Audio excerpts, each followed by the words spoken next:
And it is.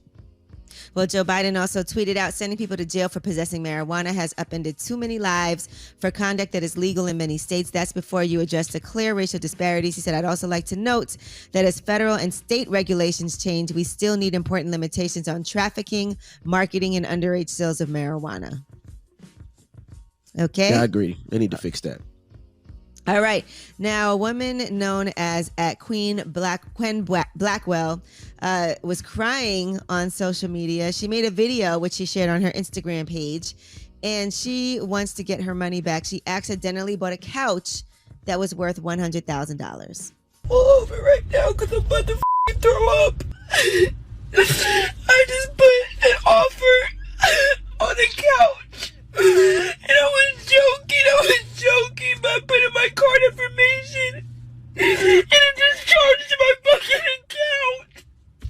It almost crashed my car when I saw it because I don't have, oh my God.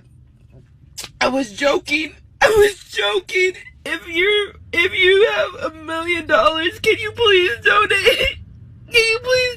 Please? If you have $1 million, can you let me borrow some, please? Please. Now, I hope she's joking now. Is true. That's not, I mean, look, if and I'm gonna say dumb enough. You're dumb enough to do a joke where you buy a couch for $100,000. Your ass is stupid. I'm not giving you no money. No, listen, you did that. I don't be putting my credit card. I don't put my credit card information in anything. Okay, it's hard enough for me to put it on. I was joking. Things that That's I need your to dumb do. ass. You bought a couch for $100,000. You want somebody to help you after you was joking around and did that? No, inflation is expensive, and I'm trying to figure out what type of couch costs $100,000.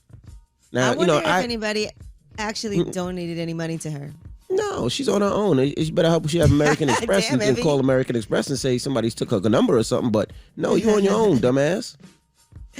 All right, well, that is your front page news. No sympathy here. $100,000? Does it have wheels on it? Does it have windshield wipers? Like $100,000? Nah, B. She was joking. Well, now she got to live with that joke. Get it off your chest. 800-585-1051. If you need to vent, hit us up right now. Again, 800-585-1051. Hit us up right now. It's The Breakfast Club. Good morning. The Breakfast Club. I'm dialing. Hey, what you doing, man? I'm dialing. I'm calling you. This is your time to get it off your chest, whether you're mad or blessed. 800-585-1051. We want to hear from you on The Breakfast Club. Hello, who's this? It was John from Brooklyn. John from Brooklyn. Get it off your chest, bro. I can't believe this lady was crazy enough to try to bid in for a $100,000 couch. Yeah, what's funny about that? That's not funny. I would never play with my credit card. Yeah, I just don't understand what was the point behind even trying to joke about something like that. I don't see anything funny about it. Now you got to pay that $100,000. I know it definitely ain't funny. She wilding for that. Yo, quick question.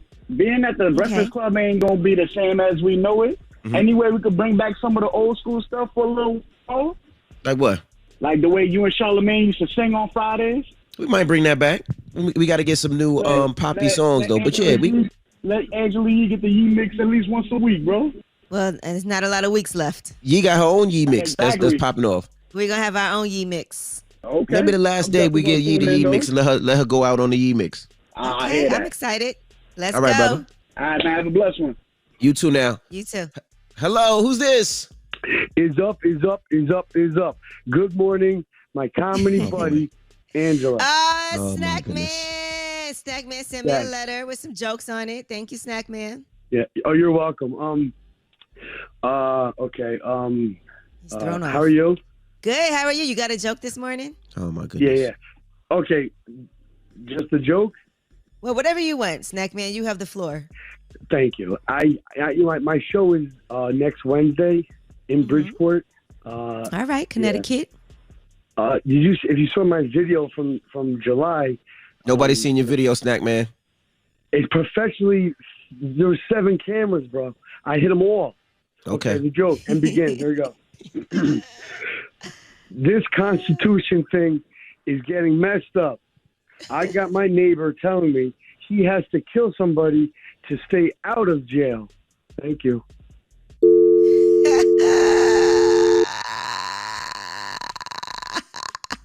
That was funny? Ladies and gentlemen, Snack Man. Did you chuckle? Did you laugh? Did anything make you at least, poot a little bit? No. I cracked up. You did not. Get it off your chest. 800-585-1051. If you need to vent, hit us up now. It's The Breakfast Club. Good morning. The Breakfast Club. We want to hear from you on The Breakfast Club. So if you got something on your mind, let it out. Hello, who's this? Hey, what's up, man? It's Tay, man. Tay, what up? Get it off your chest, bro. Hey, man, my girl might get on me for this, but she always, we be having conversations about stuff, man, about our relationship and stuff. She always asks me questions, and then I give a response, but you always want to debate my response. Like, why is that? You arguing with yourself at that point. Like, what kind of question? She asks questions just about relationship, what I'm doing, She don't really like social media, like pictures and stuff like that, which I respect that, I don't want to be giving attention to all these other females and stuff like that, because I respect my ladies. There you go. You respect your lady. So where's the argument? Yeah, where's the argument part? It's just, she don't really, the trust thing, I believe, is what the real problem is. For no reason, right? You never did anything. I mean, I had a past, but I'm to a changed person, changed man, So I'm not gonna sit there and point blame, but I do accept ownership. Okay, see, that's what it is. You betrayed the trust, so now she don't fully trust you. It's gonna take a little while to get it back. You're gonna have to answer those questions. You're gonna have to deal with some of those inquisitions. Yeah, you gotta understand it. This doesn't be like, all right, well, I apologize, it's over, and she forgets about it. Those feelings will continue to come, especially something pops up on the radio, a song that reminds her, something on TV or the person's name. You either got to deal with it or leave. And if you want to be in that situation, on the phone, she see you on the phone smiling, looking at things. When you're in the bathroom with your phone on the toilet a little too long. Goodness gracious, you. Well, good luck, brother. See, there you go. Hello, who's this? Hey, what up, what up? Good, beautiful Friday morning, DJ Envy, Angela Yee, Charlamagne. What up? Cali, man. What up, bro? Nothing, man. See, I had something to get off my chest, but all these commercials calm me down. So I'm going to just say peace, love, and happiness. Y'all enjoy your weekend, man. That was quick. All right, we'll take that. See, commercials serve a purpose. There you go. Hello, who's this? Good morning. My name is Shania. How are y'all? Hey, Janaya. Good morning. Get it off your chest, mama. Okay, so, yeah, the three local guys came to my house, and they were looking for my boyfriend by first and last name, and they were like, come downstairs. And my boyfriend was like, no, I don't know you. And they were like, just come downstairs. And I was like, don't go downstairs. Please don't go downstairs. So he ended up not going. They ended up leaving. But, like, the way that they parked at my house, they just threw their car in front of my house. They didn't park any kind of way. They just jumped out. And we're trying to get him to come with them. And he was like, no. And when I looked it up, it was like there's a mailing list going around where they pick your name off of it if it sounds Muslim, and they go to your house and they try to talk to you. There's white people or black people that came to the house? That I've ever heard, but I've never experienced that in my life. White people or black people came to the house, mama? They looked just like Muslims. Like, they were fully clothed in their garments, and like they were going to the mosque, I guess. Yeah, well, next time what you do is you call the police immediately and you say, okay, hold on, he's coming down, he's in the shower, he's getting dressed. So that'll allow them, 5 minutes. Hopefully the police will come there beforehand, because you don't want to assume while somebody's at your house, right? You want to know the real reason, and that's part of my problem. I probably would have went outside with my concealed license. But because I want to know why, because they can always come back. They can meet you somewhere else, and you want to know why that people is coming in. Maybe, he just wanted to talk to you about whatever, but you just want to be comfortable, because now you live in that house and you don't know if them guys are going to be back. You don't know when you walk up the house if they're going to be, hiding in the bushes, and that's going to make you uneasy. So next time you just say, he's coming down right now. Just give him a sec. He's in the shower. He'll be right there. You call the police fast as hell, just so you can, be good for yourself. We have a police officer that lives literally right across the street from me, and I was just hoping he would be outside like he always is, and he wasn't that day.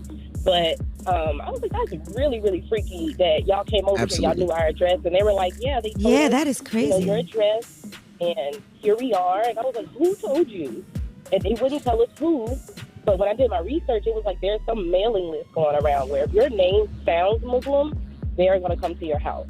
Well, my name is Rashawn, and people think my name sounds Muslim a lot of times, but I would do that definitely. I would, hey, he's coming down, he's in the shower, give him 5 minutes.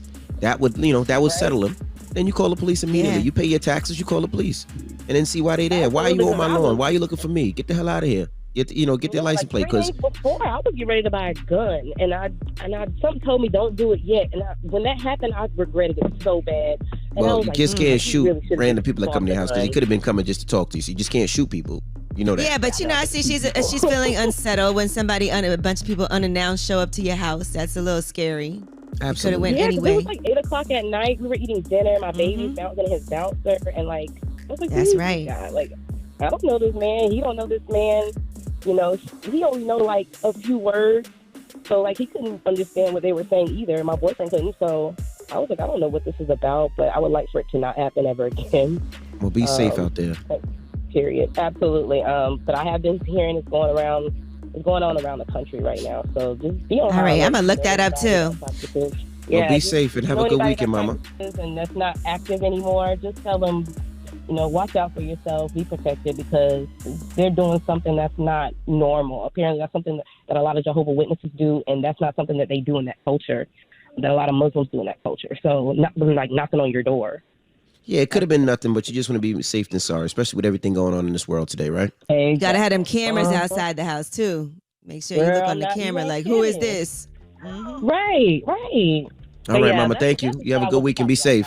Get it off your chest. 800-585-1051. If you need to vent, hit us up now. Now we got rumors on the way. Man, Kanye, he's staying in the news. I think he loves it, but he was on with Tucker Carlson, and he is addressing the controversy about the White Lives Matter shirts. No better place to go than Fox News. All right, we'll get into that next. It's The Breakfast Club. Good morning. The Breakfast Club. Listen up. This just in. All the gossip. The Rumor Report. Gossip. With Angela Yee. It's The Rumor Report. The Breakfast Club. All right, a lot of Kanye news this morning. Adidas is placing their Yeezy partnership under review. Now, they issued a statement. Adidas has always been about creativity, innovation, and supporting athletes and artists to achieve their vision. The Adidas Yeezy partnership is one of the most successful collaborations in our industry's history. We are proud of our team that has worked tirelessly throughout our collaboration with Ye and the iconic products that were born from it. We also recognize that all successful partnerships are rooted in mutual respect and shared values. After repeated efforts to privately resolve the situation, we have taken the decision to place the partnership under review. We will continue to co-manage the current product during this period. All right. Well, of course, Ye responded to that, and he posted a link to the CNBC article, and he said, F Adidas, I am Adidas. Adidas raped and stole my designs. I mean, they did. I mean, if you look at some of the stuff that Adidas did, is very similar to what Ye has put out. But, it's one of those things. It's all in your contract. I'm sure Ye has a contract where you can't copy designs. I would hope he did, because if he did, he should be able to sue the ish out of him, right? I mean, it just depends on what's in the contract. Like you said, sometimes if you develop and design something under a brand in collaboration with them, they do, own it so that you can't go and take the same exact thing somewhere else. It's very similar to what Ye's done. So we don't know. We don't know what sneakers. Mm-hmm. But what I'm saying is, if we create something while we're at iHeart, most of the time you can't, unless you had it before you went there. A lot of times you can't take it with you. Now, he's a whole different story. I don't know what he had in his contract, but I would think that if they weren't allowed to do that, he would be able to sue them. And wouldn't that be stupid for Adidas? Doesn't it seem like it waters the brand down if you copy something that's doing so well that you get a percentage of? Right? And I also would feel like internally, because he has, slammed the executives there, a couple of them, how does Adidas handle that? He said he didn't want to work with.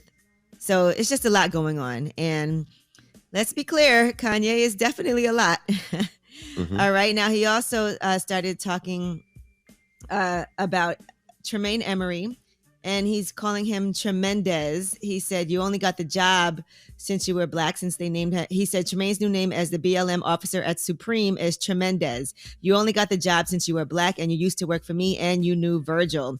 You don't have the money to make it out of this one alive. This is the worst mistake of your life. You broke my heart, Tremendez. I took you off the streets, Tremendez, only because you was the struggle version of Virgil. You threatened me, Tremendez. I am your conscious Tremendez.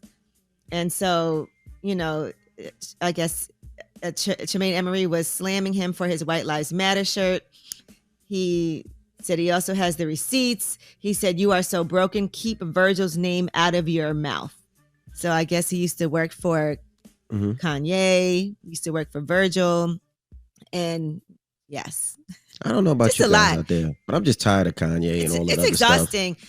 Yeah, it's. But I Kanye love, did I go love on his Tucker music. Carlson I'm on just Fox tired News, of it. and he addressed all of the controversy with the White Lives Matter shirt. He said he thought it was funny. So you said that your father said when he saw the shirt White Lives Matter, it's great to see a black man stating the obvious. So by which I think you meant that's obviously true. So the answer to why I wrote White Lives Matter on a shirt is because they do. It's the obvious thing. Why do you think that's so, and I assume the implication is, of course, all lives matter because they're lives, because God created them. Yeah. Why do you think that that would be considered controversial? Because the same people that have stripped us of our identity and labeled us as a color have told us what it means to be black and the vernacular that we're supposed to have. Yeah, All for right, me, now Kanye just doesn't make sense. And I think whoever's guiding him and talking to him, or whoever's not talking to him, is not giving him the proper information. But it's to the point where it's like, I'm honestly tired of hearing about Kanye and the bullshit. Well, I don't know if talking to him is, I don't know if you could blame anybody else for his free thinking. Mhm. You know, people have conversations and he might post those conversations or go back and do whatever it is. Kanye does what Kanye wants to do. Mhm. All right, here's what else he had to say about the White Lives Matter shirt. You know, my dad is an educated ex-Black Panther, and he put a text to me today. He said, "White Lives Matter, ha, ha, ha, ha, ha." And I said, I thought the shirt was a funny shirt. I thought the idea of me wearing it was funny. And I said, "Dad, what do you think it was funny?" He said, just a black man stating the obvious. Yeah, that All right, in that addition, seems strange. Your dad In is addition, he ex-Black also Panther. I'm sorry, go ahead. addressed his soon-to-be ex-wife Kim Kardashian and her being influenced. The media ridiculed me for getting the house next door to Kim to see my children. And they even said that I was stalking her and her new boyfriend because I bought the house next door to see my children. You know, there's so many things that are put in Kim's head. You know, they bring influencers, like no one ever knew where Corey Gamble came from. No one in the fashion world knows where Gabby came from. These people were practically made in a laboratory, in my opinion. And what they do is, for people that have some form of influence, whether it's the most influential white woman on the planet, being my ex-wife, they have people that are around them at all times telling them what to be afraid of. Yeah, I don't think people All right, well, were saying he was stalking because he bought the house next door. I think they were saying he was stalking because all the posts and all the nasty things he was saying on songs. That's what I think they were saying, that he was stalking, and saying he was going to run up on Saturday Night Live and see Pete Davidson, and, you know, going on and on and on. I didn't have a problem with buying him the house next door. I thought that was pretty dope. His kids can go back and forth, but the things after that is what made him seem like a stalker, in my opinion. All right, well, that is your rumor report. Like I said, it's exhausting. There's a whole lot more, but that was Kanye West with his sit-down interview with Tucker Carlson on Fox News. Now, coming up next, we do have front page news. We'll be talking about children's hospitals, and there's an early uptick in respiratory illnesses, and so we'll discuss why these hospitals are reaching capacity. This is unprecedented. All right, we'll do that next. It's The Breakfast Club. Good morning. The Breakfast Club. Your mornings will never be the same. Peacock presents the original limited series of Friend of the Family. From the executive producer of The Act and Candy, the series explores a notorious abduction and paints a portrait of a family who survived the unimaginable. Stream it now, only on Peacock. All right, that was Quavo. I was going to say Offset. Quavo Takeoff. The new project is out today. Morning, everybody. It's DJ Envy, Angela Yee, Charlamagne the God. We are The Breakfast Club. Let's get in some front page news. Now in Thursday Night Football, the Colts beat the Broncos 12-9. Now what else we got, Easy? All right. Well, a San Antonio Police Department officer has been fired after shooting a teenager on Sunday. This happened near a McDonald's, which is north of downtown. A video shows the officer opened the driver's side door and ordered the teen out of the car. The car backed up, and within seconds, the officer fired 5 shots into the car at point blank range. As the car drove away, the officer fired 5 more rounds. That teenager was hit multiple times and also had a passenger in the car with him. Now, the department said this police police officer was a probationary police officer, James Brennan. He had served on the force for just 7 months. He was had 1 year. Officers are on probation for 1 year after they graduate from the police academy. And here is the San Antonio Police Chief, William McManus. Nothing that officer did that night were in accordance with our training or our policies. Officers are prohibited from shooting at moving vehicles unless it's in defense of life. There's nothing that we need to change that would fix what happened. All right. Officers did not find any guns in that car on Eric Cantu, 17 years old. He also had a 17-year-old female passenger with him. And the authorities did find them a block away after they got out of the car. So he had nothing to do with what they were looking for. And Sean King posted, I need you to see this and let me break down all of the policies and laws that were broken here. These are 2 high school kids eating McDonald's in their car. Police were called to the area for a disturbance that had nothing, as in zero, to do with these kids who were unarmed, nonviolent, and did not break the law. 17-year-old teenager Eric Cantu was sitting in his vehicle with a 17-year-old female passenger in a McDonald's parking lot while peacefully eating their food. San Antonio police officer James Brennan went against department protocols and training with the tactics he used to approach the vehicle, as well as shooting at the unarmed teens in a fleeing vehicle. He shot at least 10 times.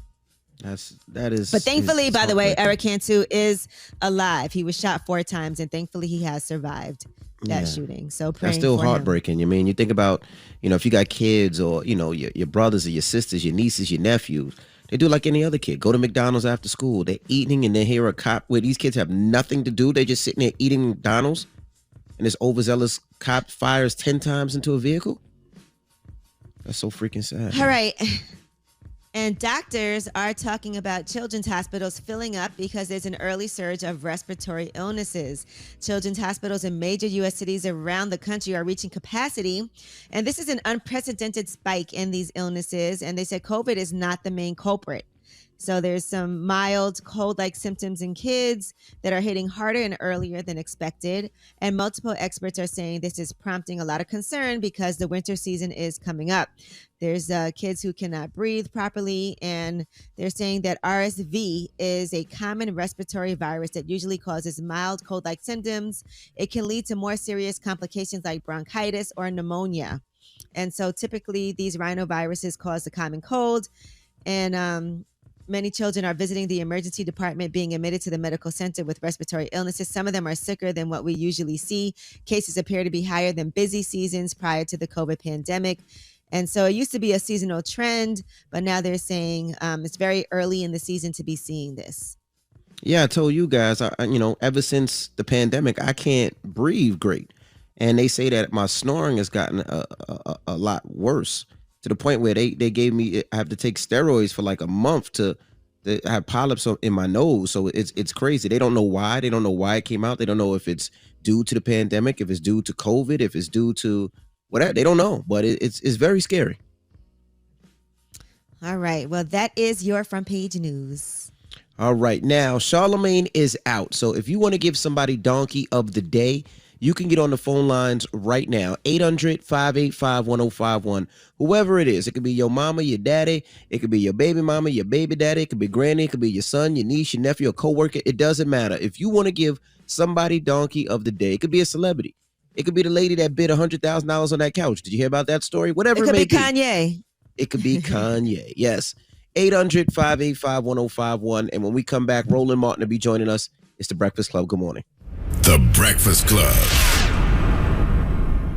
Morning, everybody. It's DJ MV, Angela Yee, Charlamagne the Guy. We are The Breakfast Club. We got a special guest in the building. Yes, indeed. He walk in here the same way I walk in here every day, saying, them Cowboys. Well, he said hello first. They did say hello. Okay. Right. But that was right after. That was right after. When he had the nerve to pull that jacket out. Just had to show you. Just had to let you see the star. That's all. Yeah, it's all right, though. But don't worry about it. Y'all going to screw the hell up in the playoffs again. Again. Another first-round loss again. Defense wins championships, Roland. Yeah. The Cowboys. Okay. I'm from Houston. Exactly. I came out the womb saying that. So you're an Oilers fan, now a Texans First fan? of all, you ain't even near Texas. How the hell you a Cowboys fan? First of all, where you from? South Carolina. What's the next state to y'all? North Carolina, Georgia. Don't you have a football team? Yeah, but growing up, we the Panthers. Yeah. I'm 44. Okay, all right, they're the Panthers, but you had the Falcons. Nah, my daddy was a Cowboy fan. My daddy, my granddaddy, it was something about that star, The whole lifestyle with the cocaine and the afro. Lifestyle with the cocaine and afro. You like him because of the cocaine? So I guess you had a wall poster, Thomas Hollywood Henderson, huh? My daddy did. Yeah, and then later Nate Newton selling weed. Nate Newton, he loved Nate Newton, Michael Irvin. That was all his guys. Absolutely. Yeah. Mm-hmm. Absolutely. I broke that Michael Irvin drugstore. Huh? I broke that story. Really? Oh, hell yeah. Oh, I didn't know it was a story that needed to be broken. I thought everybody knew. No. I'm talking about the one we got busted in the hotel room. Oh, I don't remember that one. You don't remember that one? Which led to him walking down the hallway in the fur coat and the shades. Oh, yeah. Okay. It's the same damn story. Wow. It's the same damn story. Why'd you tell him Michael Irvin? I didn't tell him Michael Irvin. Why the hell did he get busted? I told Michael, I said, Michael, before you got cleaned up, you were fantastic for my career. I said, I won numerous awards off your ass. Wow. Oh, yeah. He is a good redemption story that people don't talk about enough, though. Yeah, he is. But still, that is still legendary. When he came down the hallway in the black fur coat, shades.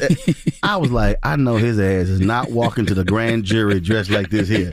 As soon as he walked in, like, indicted. They didn't have to check any evidence to indict him. You got a new book out? White Fear. Indeed. How the browning of America is making white folks lose their minds. What exactly is White Fear, Mr. Martin? And look at that cover. Look at that photo. Mm-hmm. That's from January 6th. You got this white guy's arms outstretched. He's basically saying all this is ours. Mm-hmm. And that really does explain the reality of white America and the history of this country. This country was formed and created for them. And so what they're freaking out about is where we're now moving. 2043, nation becoming a majority of people of color.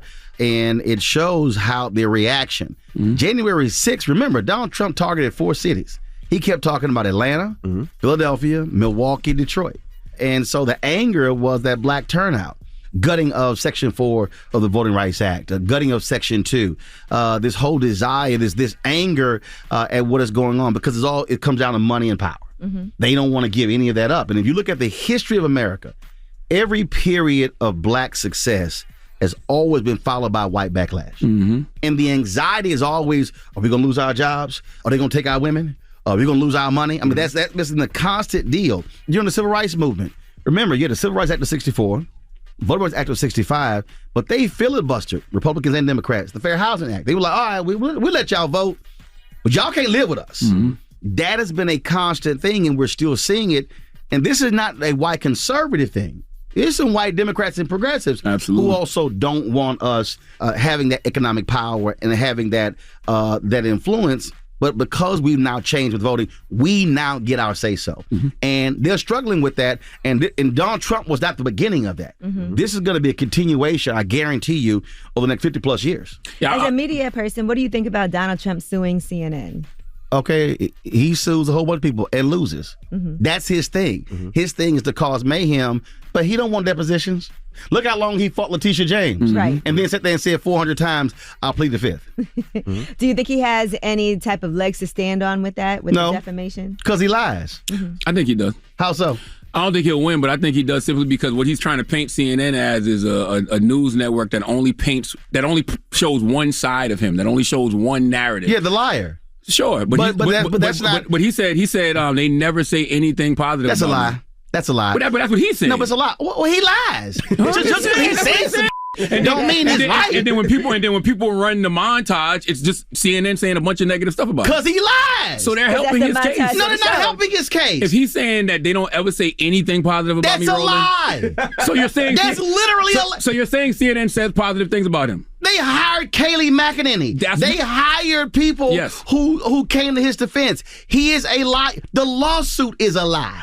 Yes. So the bottom line is they're not helping him. He lies. But they are helping him. He lies about lies. They're helping when people play the montage and say, well, listen to what he said. He's basically telling you this is all they do is paint me as negative. No, they're not. So, if you lie every time, then they gonna run you lying. So shouldn't they? That's like a woman saying, dude saying, I told truth one time. Yes. Yeah, but you been a hoe. I mean, you can't go, I said some truth for one time and then go, baby, why you calling me a lie? Because you a liar. But the best way to make him be a liar is to show, no, we do. When he does do something, I guess, good, we do talk about it. They do. They have done that. What so he they is should play arguing- that montage. Because What are you talking about? Because Trump is saying they don't ever say anything positive about him. That's the basis of the lawsuit. Charlamagne, okay. This is good. Charlamagne, you literally are trying to provide some common sense to an uncommon liar. You're right. There you go. There's no common sense. You're right. They've hired people on the air who have defended him. Is that positive? Yes. Okay. Kayleigh McEnany was an airhead. She was anti-Trump. And then she flipped. She later became his press secretary. Right. So his whole deal is everything he does is lie. His whole mantra of fake news. The whole point is I'm going to throw it out there and my followers are going to believe that anything you say is a lie. So even when you tell the truth, then it's a lie. His whole deal about the big lie about the election, that's what it's all about. His whole goal is to cause dissension. It's to cause disruption. And now what has happened, again, part of white lie, white fear, all of these individuals, they're now running for office. People running for Attorney General, Secretary of State, Governor. They're now running for boards of elections. They have taken the lie and they now have weaponized it, and they now want to take over voting apparatus in numerous states. And so the lie has now been weaponized to the point it's now expanded. You literally have hundreds of candidates on the ballot in November who ally with him. Lying ass Jenny Thomas. Okay, Clarence Thomas's don't mess with my Jenny, okay, went before the January 6th committee and she said the election was rigged. Lying. So he is a liar. He's a flat out liar and he can go to hell. Do you think that's just the risk you run when you have like opinion-based platforms? Like sometimes people might hit you with a defamation suit or a slander suit? Well, first of all, defamation and slander, there's a high legal standard for public officials. Yeah. Okay, you have that. But when you are operating on truth, then that's the piece. Look, I got Republicans who don't want to come on my show because I don't let them lie. And that's why I get upset when I watch a lot of these shows and folks lie. So, for instance, when sorry-ass Bill Maher allowed that woman the other day to lie on Kamala Harris, and then he didn't correct her when she talked about, sent all these men and women to prison for weed. And, she mentioned later, Breakfast Club, too. And Breakfast Club. And then Bill Maher sitting there with his pothead self, don't say a word. I don't let folk lie, because when someone lies, if they're listening to this show and a lie is told and you say nothing, for me, the public goes, well, Angela and Envy and Charlamagne didn't say nothing, so what they said must have been true. Validated. No. I need you to give us some facts now, because I know people will see this and they'll be like, well, Kamala Harris did lock up a whole bunch of people for weed in California. Well, first of all, I actually brought on a brother who went through the whole record. The number of prosecutions in San Francisco declined from the previous DA when she became DA. 2, they created alternative programs for individuals who had who were arrested for weed. Second of all, the number of people in California went to prison, those numbers went down. So again, when people say, well, just what you said, she locked a whole lot of people up. How many? No, how many? Yeah, they can't never name a number. No, but you just said she locked a lot of people. How many? Oh, I didn't say that. I was quoting what people say. No. You quoted folks who did not have accurate information. So even when we say, some people say, I don't even reference lies. Because what I'm now doing is I'm now weaponizing the lie. Okay? If she locked up 5,000, well, how many were locked up before her? Was it 10,000? So again, that has to be stated. Second of all, does the Attorney General lock people up? Yes. Or is it local DAs? See, so again, I don't just go some people. I hate that phrase. Gotcha. Because even stating that, it has to be rooted in fact. All right, we got more with Roland Martin. When we come back, don't move. It's the Breakfast Club. Good morning. Everybody, it's DJ Envy, Angela Yee, Charlamagne the Guy. We are the Breakfast Club. We're still kicking it with Roland Martin. Yee. Can you talk about the governors in Texas and Florida and the whole situation with the flying and busing migrants to Martha's Vineyard? That's to pushing Toosi? Buttons of white fear. Here's the deal. Texas is I'm native of Texas. I'm still ready to vote there. Do you understand the Texas economy? You take out Latinos and black people, buy Texas. Here's the other crazy thing. Because of the last census, Texas picked up several new congressional seats because of population. What fueled that population growth? Latinos. What did they do? They basically created 3 white Republican districts, 1 Latino, said, fine, we'll give you 1. But the growth was driven by Latino population. So what you have is Governor Greg Abbott, Lieutenant Governor Dan Patrick, again, pressing the buttons of white fear. And these folks are running around, oh my God, we're losing our state. First of all, right now, majority of kids in public schools right now are black and Latino. Now ask the question, who's controlling those economic levers? Mm-hmm. Who's controlling those dollars? Who's controlling the curriculum? Who's controlling the hiring of teaching? And so what Ron DeSantis is doing in Florida, what Greg Abbott is doing in Texas, they are fueling that white rage. Everything about critical race theory was about fueling white rage. Yep. Look at the reaction all these white conservatives had to when Vice President Kamala Harris said the other day, we're going to ensure there's equity when it comes to Hurricane Ian. And she should have stood on that. I hated that she backed up off of that. Right. What the White House should have said is, I'm sorry, here are examples of previous hurricanes and natural disasters. Reporting has been done in the New York Times, been done by other media outlets, ProPublica and others, showing how black and brown communities were shorted out of dollars when it came to hurricane relief. It is undeniable. But see, again, what happens is, and this is where liberals and progressives really piss me off because they don't know how to fight. They get pushback from conservatives and Fox News and conservative radio, and they all take it and run with it. And it's like, oh my God, they're upset. Tell them go to hell. That's right. And say, hit them with the facts. And see, they're unwilling to challenge them. I got like Mark Levin, a conservative radio talk show host. He was going off the other day on me and Maya Wiley because when I moderated a voting session at Congressional Black Caucus, and he goes, Roland Martin, he's such a liberal, he will never invite me on his show. Mm-hmm. Well, it was a brother who was listening. I invited his ass on the show right there. Then had my producer call when the show was over. Then hit him on the following Monday. He ain't hit back. See, they are used to throwing rocks, but they ain't used to getting hit. Mm-hmm. The White House has to learn how to hit. That's right. Question, you have the chapter, the fight to educate black minds. Absolutely. What is the best way for us to educate our minds now? Because there's a lot of information out there, but it don't mean it's the correct information. Well, first off, what we have to do also is begin with education, begin to teach our children not to live by white validation. Yes. Not be affirmed by white validation. I had folk who came to me and they said, when I had the TV One show, hey man, when you gonna get you a show? Brother, I'm on 5 days a week. No. I mean a real show. That is quite a real show. Like CNN, MSNBC. I said, do you know that when Brian Williams comes to D.C., he sits in the same chair I sit? Brother, like, what do you mean? I said, we contract the studio out with NBC News Channel. We use the same camera, same set, same walls. I said, but you don't think it's real. Mm-hmm. That's white validation. Mm-hmm.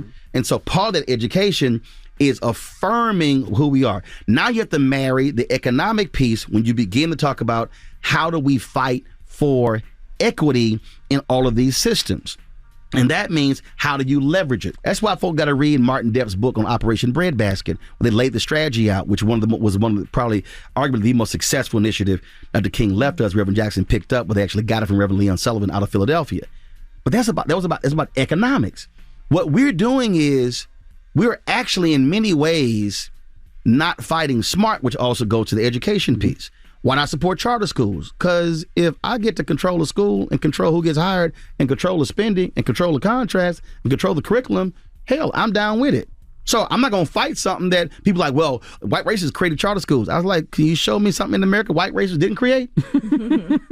So again, it's understanding how do we now operate from a state of mind where we're willing to own, we're willing to take advantage of, and then willing to build.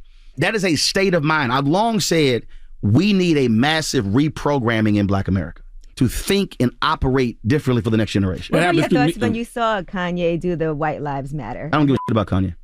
When you expend energy on a fool, then you end up discussing a fool. Did I post it? Nope. Did I tweet it? Nope. Kanye is utterly irrelevant to me. He feeds off of the drama, and I will not feed that beast. He can go to hell with Candace Owens. I don't really care. People get mad at me because I refuse to let people use the N-word at me on my social media. I'm like, no. First of all, how you call yourself conscious but you're using language of the oppressor? I'm confused. I'm trying not to, Roland. No, but it's not that hard. It's not I know, that hard. it's not. And so it's only hard when you're talking about actual N-words. No, it's not hard. Because sometimes you see some stuff and No, you're it's like, not. No, it's not. No, it's not. Because you could say, that's bullshit. What's the difference? Don't hit as hard. This punk ass. No, yes it does. Or when you see somebody, if I see you, you're going to say, what is up, my brother is far more affirming. That is retraining one's mind. Look, I said the N-word for a long time. I haven't said it in 30 plus years because I've trained myself to say no. There's a lot of words we don't use now that people used to use. Absolutely. Mm-hmm, but again, we know you cannot say certain things now. I feel like that about the B word too, though. Everything you're saying, I totally agree with. I just don't know why our mind is conditioned to keep doing it. Easy because the power of white supremacy is so strong that it has always forced us to see ourselves as less than. God. And there's nothing worse than seeing yourself as less than, to use something that the oppressor used against you. I agree. And then you go, oh, we reclaimed it. No, you didn't. Because you can't get mad if somebody white used it if you so-called reclaimed it. How about you obliterate it, period? And so I want us to take that same reprogramming, which I had to do for myself, and now apply that to everything else in terms of how we look at our community. When I tell people to buy my book, I say, look, it's available at all these bookstores, Target, Books A Million, Barnes & Noble, or call the Black Bookstore. See, that's Black economics. That's practicing. And so it's a state of being where we have to be in to now begin to understand. I agree with you what you said about the N-word too, because like I never use it as a term of endearment. I use it in the way that white supremacists use. And see, I won't, because I'm not a white supremacist, and I'm not going to further their agenda. All right, well, don't move. We got more with Roland Martin. When we come back, it's the Breakfast Club. Good morning, everybody. It's DJ Envy, Angela Yee, Charlamagne the Guy. We are the Breakfast Club. We're still kicking it with Roland Martin. Charlamagne? I still don't see how we win, though. First, we win voting-wise. When we vote, you see the phrase, punch above your weight. We can't vote the way they vote. We have to be voting easy. Andrew Gillum is governor of Florida. If Broward County goes from 57 total turnout to 65, Miami-Dade goes from 54 to 65. How are the red counties voting? 75%. You can't win in the 50s. Black people have to maximize numbers. This is simple. 500,000 eligible black people. 300,000 of the 500,000 are registered. 150,000 of the 300,000 who are registered and 150,000 of the 500,000 who are eligible actually vote. That means 150,000 black people voted, 350,000 black people didn't vote. Your candidate loses by 10,000 votes. But don't we have to equate voter suppression into that too? Look, we've always had to jump over hurdles. The point I'm making is, how do you maximize your power? You can't holler, we want this, if you're not maximizing your power. How do you get people to vote? That's my question. Absolutely. Because I do feel like we talk about it all the time. Get out there and vote. Make sure you're registered to vote. This is where you get the information, and it's still not enough people. Because that's approaching it without any information. We literally don't have enough voter education. If I inform you, now you're like, well, damn, now I'm aware of what's going on. Now I can move to getting you registered. And then when I get you registered, I still got to get you to the polls. Yeah. I got to have a transportation plan. Now, this is probably the most important piece. Once the election is over, now what do we do? A lot of us go, all right, we good. No. Still work. No. That's the end of one process, the beginning of another. All these people holler, tangibles. How many of y'all showing up when the election is over? So who's going to the school board meeting, county commissioners meeting, state legislature, Congress? How are you advocating? What groups are you joining? So you say you want tangibles, and if I don't get tangibles, I'm not going to vote. You don't actually get tangibles before the election. You get promises. You then have to force them to adhere to the promise they made during the campaign. Well, how do you do that? You have to show up. The LGBT people, 2010, Obama wasn't moving on Don't Ask, Don't Tell. They were like, all right, close them checkbooks. That's right. They lost their midterms. What happened in December? They passed that damn bill. See, again, leverage. our leverage is not necessarily resources, but it is when it comes to voting, which is why for years I've challenged my fraternity, Alpha Phi Alpha, and all D9 and Prince Hall Masons and Eastern Star and the Links. How do we have all of this black organizational power and we're not sitting here walking in? If 200 black women in pink and green just all of a sudden show up at a school board meeting, and then the next month they see black and gold, then purple and gold, then red and white, and all of a sudden they keep seeing it, now it's going to be, well, what do we need to do so they can stop showing up? That's leveraging your power.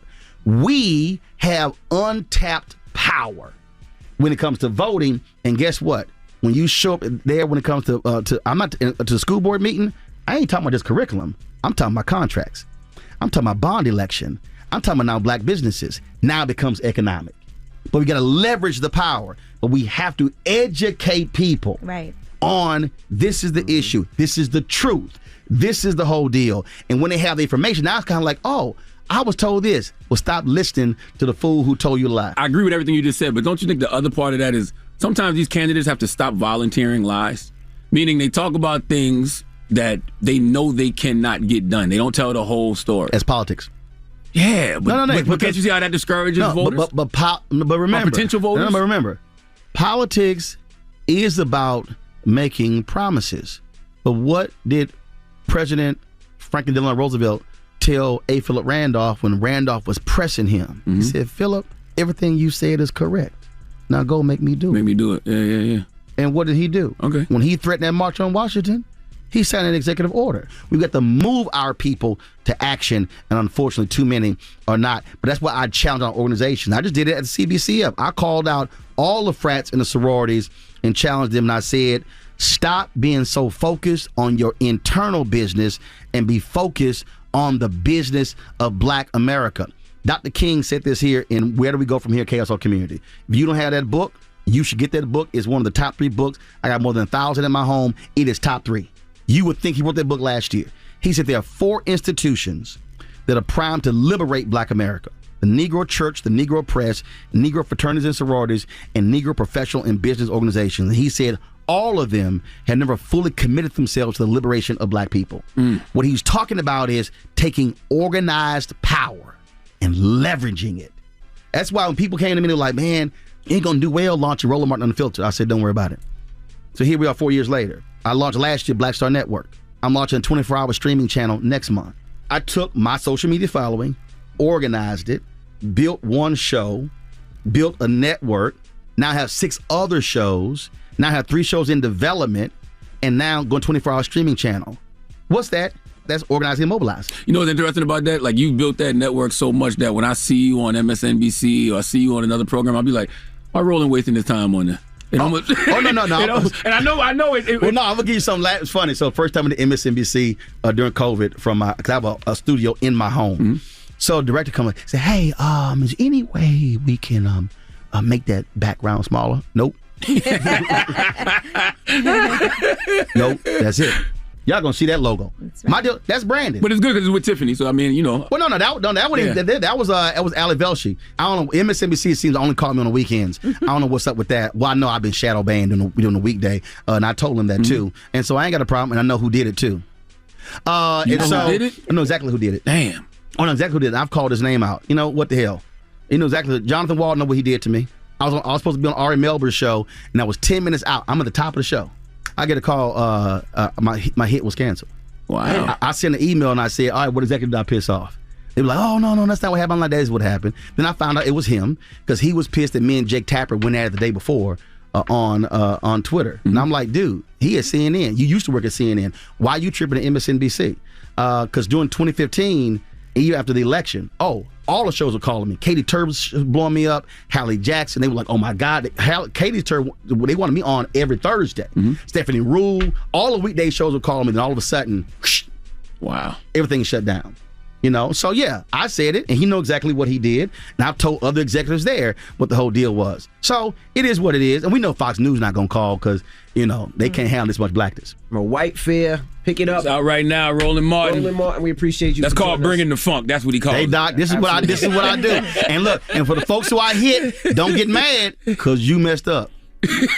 There you have it. The Breakfast Club. Roland Martin. It's DJ Envy, Angela Yee, Charlamagne the Guy. We are the Breakfast Club on this Friday. Let's get to the rumors. Let's talk Jada's new book. This is the Rumor Report with Angela Yee on the Breakfast Club. So listen up. All right. Well, the Hollywood Reporter has shared a statement from HarperCollins, Day Street, which is an imprint of HarperCollins. Jada Pinkett Smith apparently has a memoir coming out which chronicles the lessons learned in the course of a difficult but riveting journey, a roller coaster ride from the depths of suicidal depression to the heights of personal rediscovery and the celebration of authentic feminine power. In Crisis at age 40, Jada recounts the excruciating choices she was forced to make to redefine her life in every way. We're also going to learn more about her Baltimore upbringing, her love story with Will Smith, and her long-discussed close friendship with Tupac. Yeah, I think that book's going to be amazing. Go. Yeah, I think it's going to do great. I'm going to read it. Everybody's, would love to hear about their relationship. If she talks about August, if she goes through, her relationship with Tupac and how deep they go. So I'm excited about it.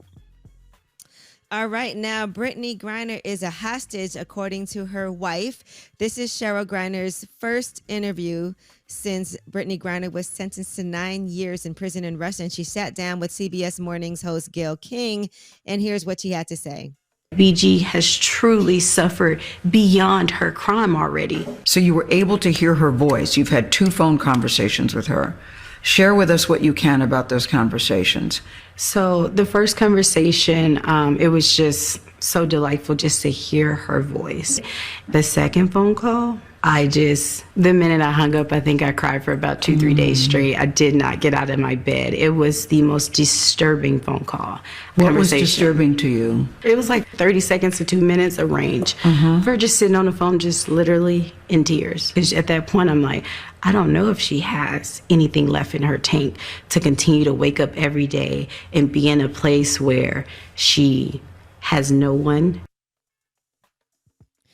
Man, that is so scary. And here is what else Cheryl Griner has to say about Brittany Griner, because it seems like she feels like she's been forgotten.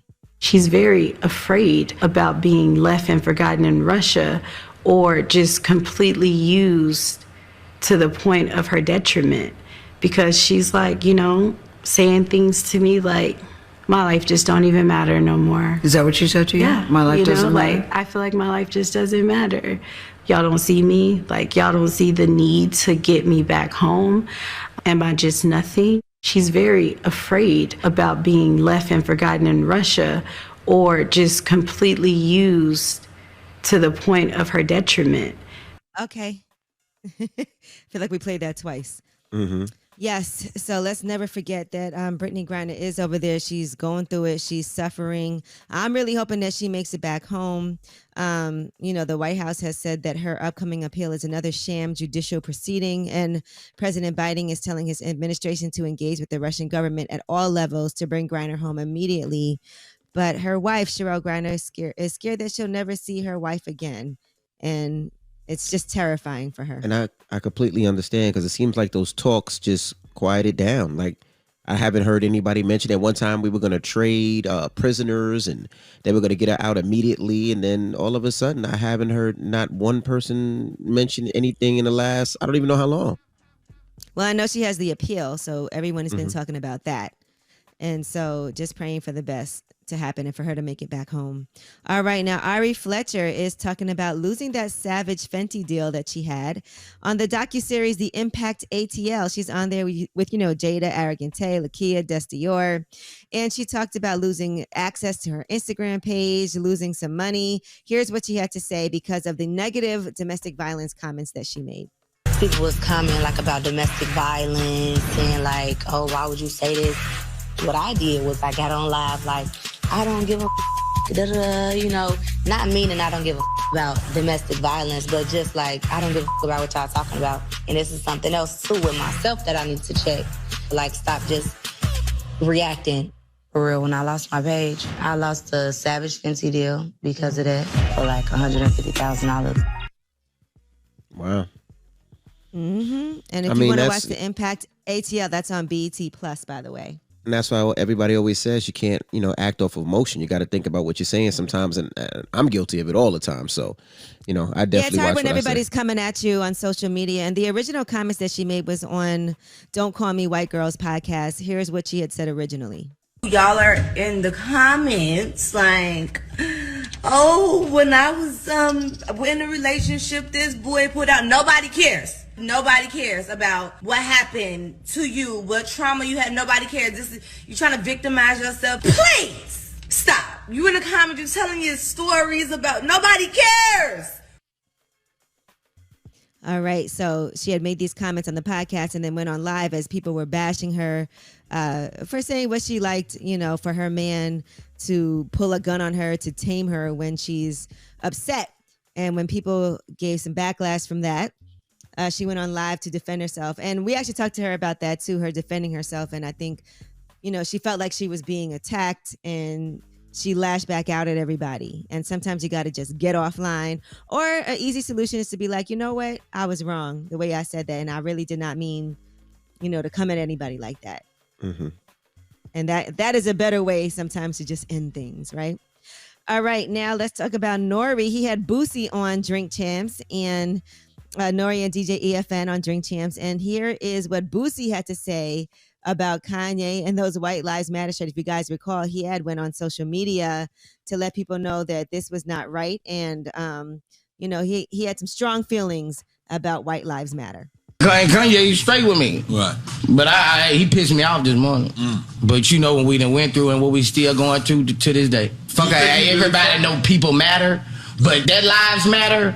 When we promoting that, what we done been through, let us get our glory, man. Don't be no pigeon stool from which our people done suffered and still suffering to this day. Ain't nobody getting done like blacks getting done from 300-400 years to this day. And you a conglomerate. Don't put no White Lives Matter on. What's wrong with you? Color, dye your face then. All right, Boosie. Dye your face. Yeah, all right, Boosie. Who do we say that? Dye your face then. Damn it, man. Oh, well, that is your rumor report. All right. Thank you, Miss Yee. Now, Charlamagne is out. If you want to give somebody donkey of the day, 800-585-1051. Phone lines are wide open. And then after that, Toosi will be joining us. So don't move. It's The Breakfast Club. Good morning. The Breakfast Club. Your mornings will never be the same. Our Audible pick of the day is Project Hail Mary by Andy Weir. This adventure is about one astronaut's race to save the world. Start listening by signing up for a free 30-day trial at the home of storytelling. Audible.com/Breakfast Club. It's your time to nominate a donkey of your own. Remember now, it's how they choose. Call in now, 800-585-1051. Hello, who's this? Unique, what's up? Good morning. Who you want to give donkey to? I want to give a donkey to my cousin DeJuan because I cooked for this girl last night. I mean, I don't even cook for people, but I really cooked for her, and she did not wake up to come over to girls' night. Now we at work, and she gonna be hungry because she went to sleep.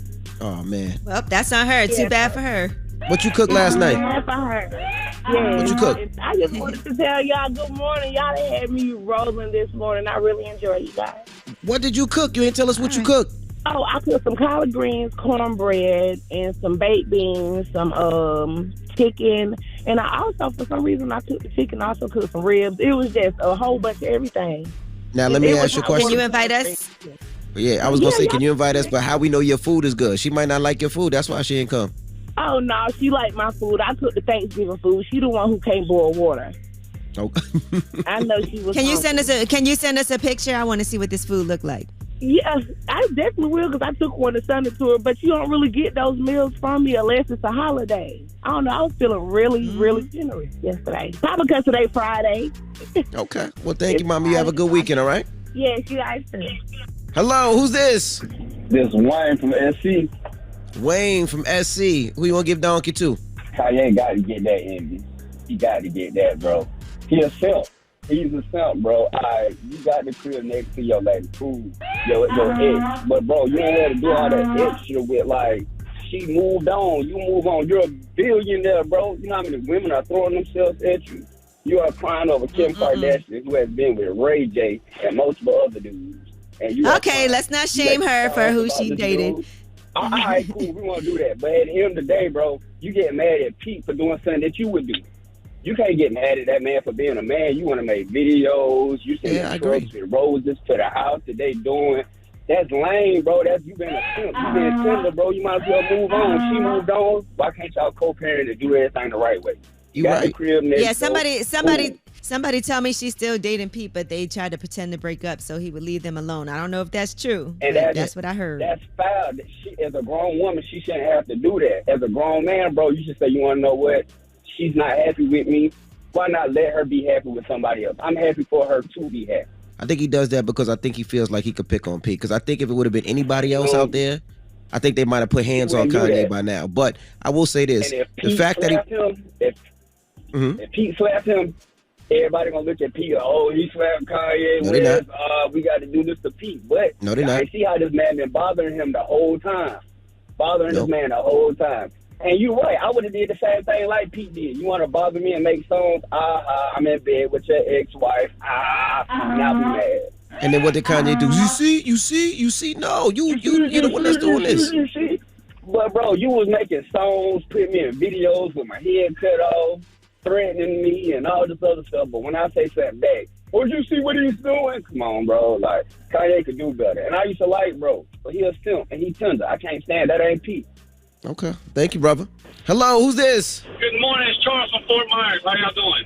Hey, Charles. Who you want to give donkey to? Man, first I want to say thank you to everybody that donated. I called on Monday. You guys been helping us down here in Fort Myers. And I want to give donkey to everybody that's looting. I think donkey's kind of an understatement, but we got a lot of people looting right now in Fort Myers, and they're really trying to take advantage of everybody that's hurting. Yeah, no, I agree with you. You know, it's How's everything going with you? Are you okay? How's your family? How's your house?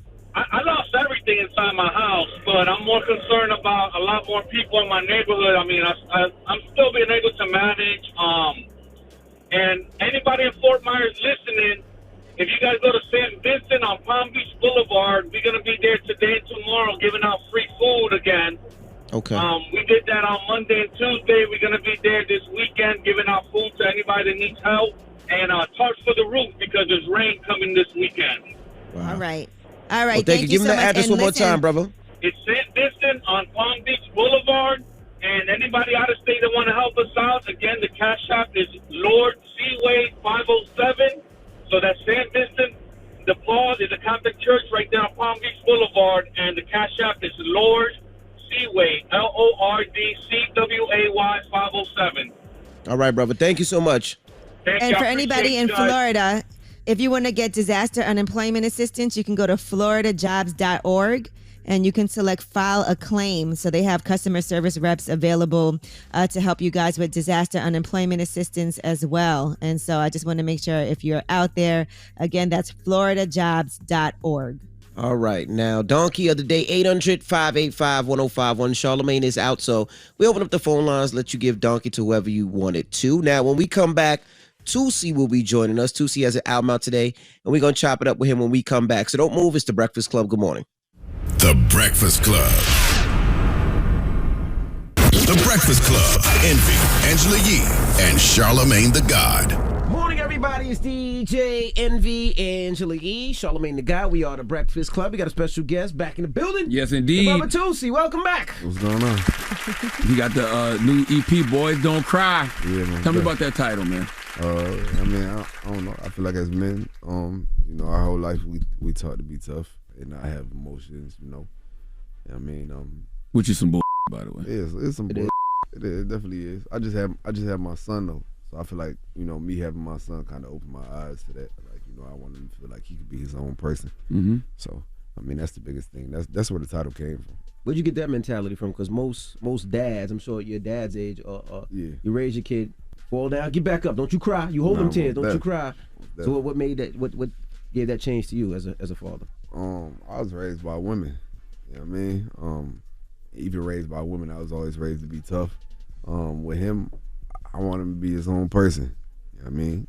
I don't want him to fall into the same light or the same statistic that everybody else fell into. So, yeah, I mean, that's the biggest thing. I don't know. I'm gonna give you a book before you leave here. It's by Jason Wilson. Cry Like a Man. Just remind me to give it to you. Yo, somebody else just told me that yesterday. Oh yeah, powerful book. Because I feel like all you're doing is raising a generation of sociopaths when you tell a bunch of men don't feel. Yeah, they said the book about like basically like emotional incarceration. That's right. Yeah. Yep.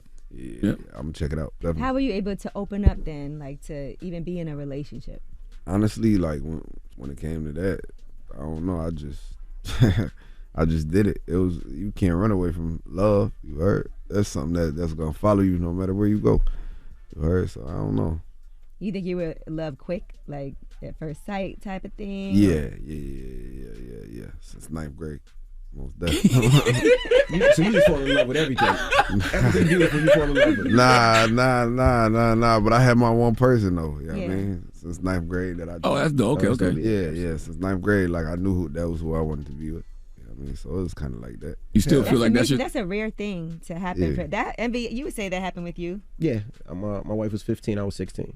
Yeah, that's crazy. We've been together 27 years, married 21. Same thing. I've been with my wife for 24 years. Yeah. Not married as long, but married since 2014. They figured it out. Y'all figured it out. Man, I hope I get there.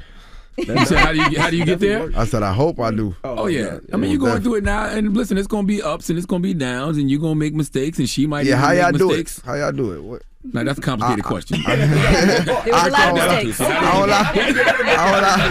get another book. That's a complicated question. Nah, I won't lie though. That's always a question I got from couples that been together that long. Though I always want to know what it was that kept them together, and usually you get the same answers like patience, and things of that nature. So yeah, I mean that's part of it. I think for myself is also, you know, when we first started going out, there was nothing there. It was just love. It wasn't about money. It wasn't about relationship. It wasn't about going out. So you develop a love that's outside of anything else. You're like, she's, you know, when they call ride or die, she's really that person. She's really, when I have a problem, she's my best friend. I can talk to her. We can have those uncomfortable discussions and problems and situations. But also it's... That was before the money. That was before the money, way before the money. Fire. That's it. That's fire. I think what Envy said is probably the most important thing. You got to be really friends with a person, and I think sometimes men, we be more loyal to our homies than we do our women. Yeah, that's crazy. There's things we won't do to our guys that we'll do to the person we go to sleep with. Know, every night. Yeah, that's crazy to me. I don't lie. I can't do it because at the end of the day, it's like, you know what I mean? If this, I date to marry, you know. So if this the person that I'm looking to marry, it's like I can't sit and be like, all right, I'm gonna be more loyal to my homeboys than I am the girl that's gonna be, you know, the girl that's gonna be my wife. You know what I mean? The Bible said it. Your wife come before anything. But you gotta define your own words too. Like you got to know what your definition of love is. Most definitely. You know what I mean? Because I thought I loved my wife back then, but if I loved her the way I thought I did, I wouldn't have did some of the stuff that I did. You know what I mean? So once you learn the true definition of it, it's listen, man. Should I talk to her? Yeah, man. Listen, I'm like, listen. I don't lie. It's like the world won't understand some of that stuff though. You get what I'm saying? Like, you know. You look at it as you overcoming, you know, something that y'all went through. You know what I mean? The rest of the world might look at it like, you did that. You did wrong. So I don't know. It's I mean, it could be both. Two things can be true. Yeah, two things definitely could be true. Two things can be true. Most def. Two things definitely could be true. It's a little bit different when you in this light though.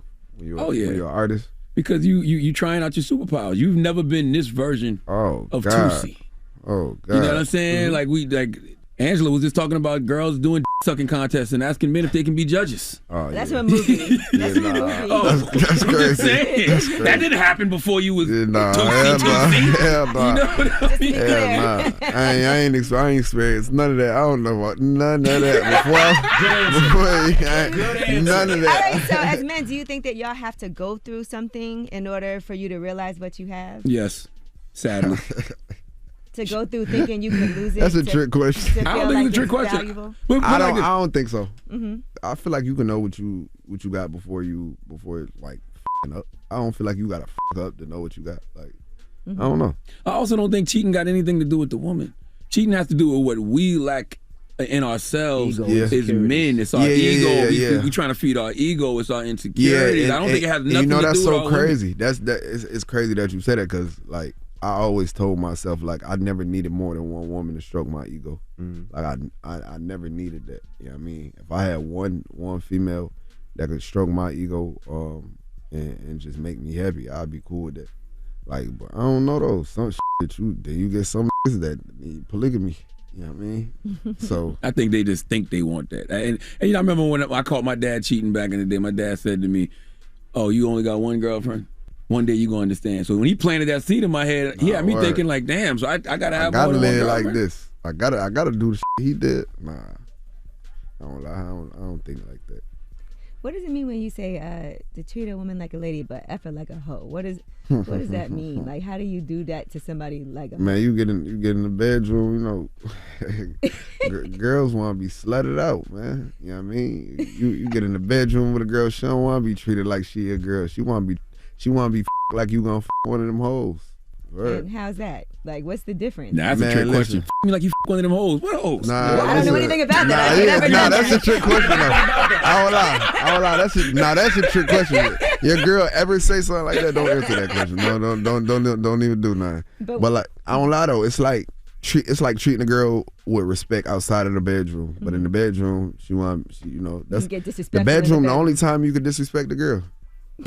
I don't lie. It's just like when women say you got to be a lady in the streets, a freak in the sheets. A freak in the sheets. It's the same thing. In the bedroom. That's the only time a woman want to be disrespected. She want her hair pushed. She want to be slapped. She want all type of shit. You know what I mean?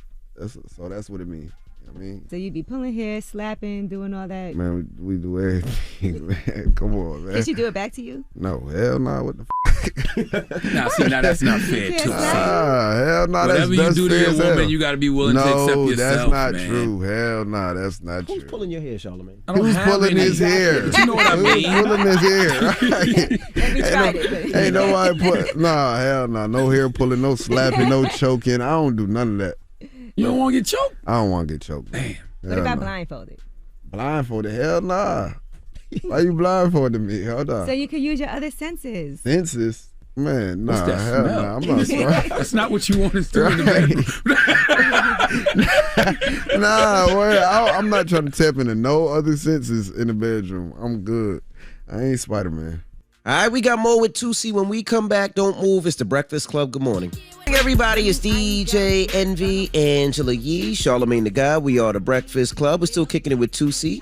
Charlamagne? Listen, in the song Heartache, you said you've done taken my heart, put it in a better place. Yeah. Let another break my heart, they wish they could. What inspired that? Going through hardships in relationships, being in relationships and getting put through things that you never been through before. And sometimes you bump into people and they begin to grow a sour taste in your mouth. You know what I'm saying? Like I got an ex I used to be with. I only been with 2 girls. The one who left you for dead? Yeah, her. Oh God, man, I hate her. I don't lie. Damn. I don't lie. We was like, what did she do to you? Bro, she broke my heart. She cheated on me. I was like 16 though. That hurt though. Mm-hmm. You get cheated on. You get cheated on in high school and it's over. I don't lie. You f a nigga up for life with that.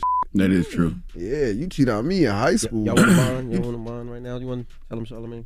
What? Never mind. Go ahead. Nah, tell me. Hell nah. No, he had a bad story about getting cheated on. Oh no, yeah, but I've been with my woman for 24 years, so that's what I mean when I say whatever you expect of.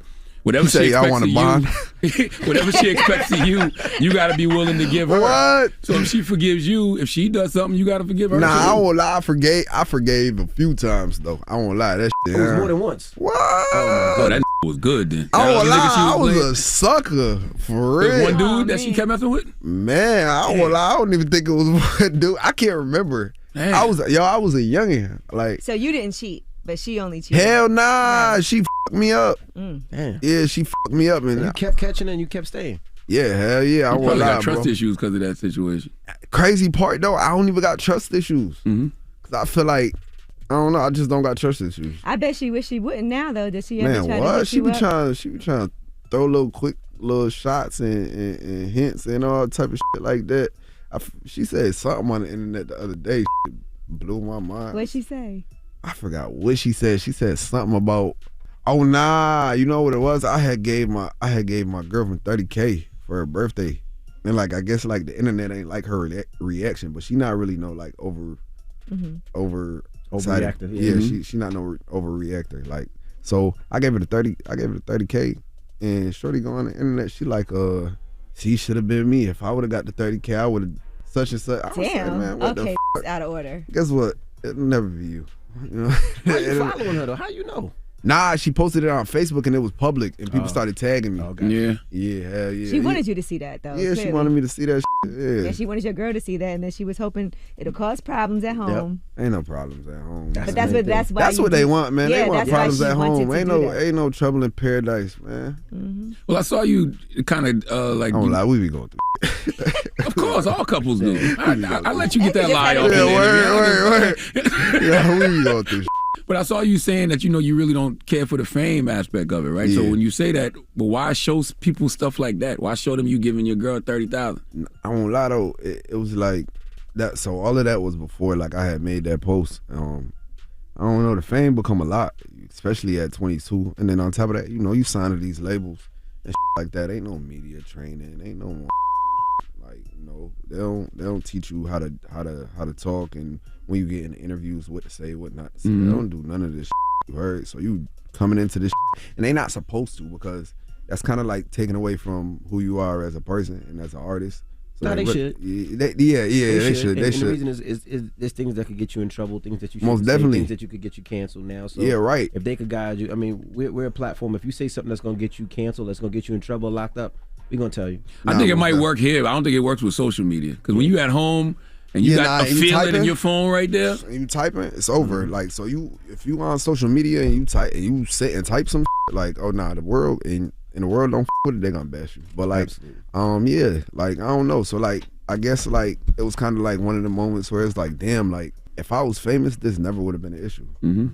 I mean, and people flipped it and made it seem as if like it was a thing of me blaming the fans for whatever happened, but like honestly, it wasn't even that. It was just a matter of like me stating like, yo, if I was never famous, because my music used to be like important to me. Like it used to be just for me. I used to, which it still is important, but it used to be just a thing for me. It used to be sacred to me.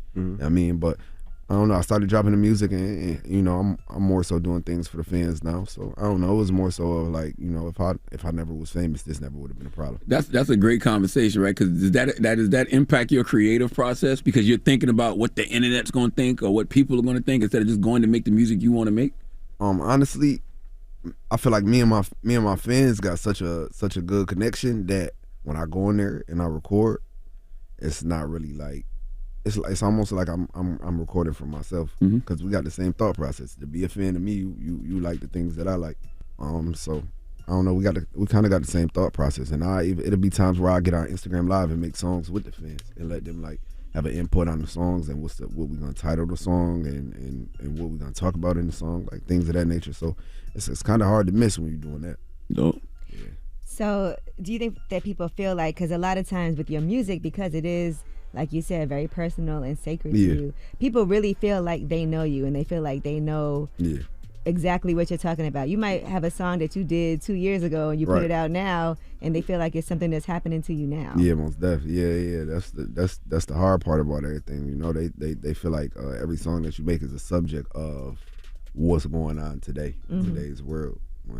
When in reality, this could have happened 30 years ago. With Boys Don't Cry, with this EP, for these songs, are these all current songs? Like is this something that we should take as this is something that's happening to you now? Yeah, for the most part. And if it ain't my story, it's somebody else's story. You know what I mean? Because I tend to do that a lot too. Like I might make a song about some real life situations that's going on right now, but it might not be something that's happening to me. It might be my homeboy that's going through it, and I just so happen to see it. So yeah, it could be that too. All right, well, the album comes out this Friday. Boys Don't Cry. Yeah. If you want to be sad, and get a good cry, get Toosi's EP, Boys Don't Cry. Sometimes you need that, though. As we go through things in life, you're like, I need to listen I don't nobody need to be sad. Sometimes this interview done made me sad. Things, Nah, for what, man? For what? Only because it's raining outside. It's raining outside. It's cold and man, we here talking about life and shit. Like I said, I do think some of the best albums, though, are like those breakup albums. Yeah, like with Mary J. Blige, we love. We used to love. Unfortunately, she went through a lot. The sad. Or she just called you Toosi J. Blige, bro. Definitely did. I don't lie, that's crazy. Toosi J. Blige is crazy. Toosi J. Blige is crazy. Winehouse. I can never be them, man. You wake up in the morning and see that it was raining and just like stare. Nah, hell nah. Hell nah. I don't lie. Gone through. Yo, see, this what I'm saying, man. You know, as men, they just don't. They expect us to be so tough. No, I ain't. Ask me, did I look out the window? Damn. Hell nah. I got up. I don't lie. It was hard for me to get out of bed. I got up. Why? You were tired? I was tired as hell. Okay. I don't lie. Why is this interview at 8 in the morning, bro? It's the Breakfast Club, Toosi. First of all, y'all don't do no fucking interviews after breakfast? Damn. Hell no. Y'all need to switch to the lunch club or something. You about to be. I am. You about to be. Yeah. Well, January. Man, listen. I don't lie. They say 8:30. I say, y'all sure that at 8:30 a.m.? Yeah. Welcome to the life of an artist, Toosi, and I'm sure you got more after this. I'm here, man. You know what I mean, hell yeah, I do. Yeah, I got like three more interviews, and then I got a listening party. Too much. And then you got to talk about Boys Don't Cry. Is Kleenex sponsoring the listening party? See, why are you doing this to him? You know what? He tried to open up. Talk about the Friday. Most deaf. Yeah, man, he don't care about my feelings. I do. I got the book here for you. Cry Where's like that? a man. It's right here. Oh, you found it? Yep, I was looking at it. And you know what? I got 2 for you, brother. Yo, bro, pull up your pants, man. Why, my ass was out? Yes. Oh, damn. That's that old man, man. You been This guy's crazy. Look like a camp plumber. Cry like a man. Oh, matter of fact, I don't think Charlamagne got this is underwear Battle on. Cry by Jason Wilson. What's this about? It's both about processing your emotions as a man. This is the unapologetic guide to black this is mental a black health. man. Yeah. Oh, they both And by it's a him. black woman. Damn, he's steady about crying though. Jason Wilson. Salute to Jay. No, It's Jason. Toosi. Shout out to Jason Wilson. It's the Breakfast Club. Good morning. The Breakfast Club. It's DJ Envy, Angela Yee, Charlamagne the Guy. We are the Breakfast Club. It's time to get up out of here. Now, Yee, you got a positive note? Yes, and you guys know I'm going out to Vegas to the Stocks and Stilettos conference to talk about women and investing. So today's quote is from Ann Sweeney. She's the former co-chair of Disney Media and the president of the Disney ABC Television Group. Define success in your own terms, achieve it by your own rules, and build a life you're proud to live. Breakfast Club, bitches! Y'all finished or y'all done?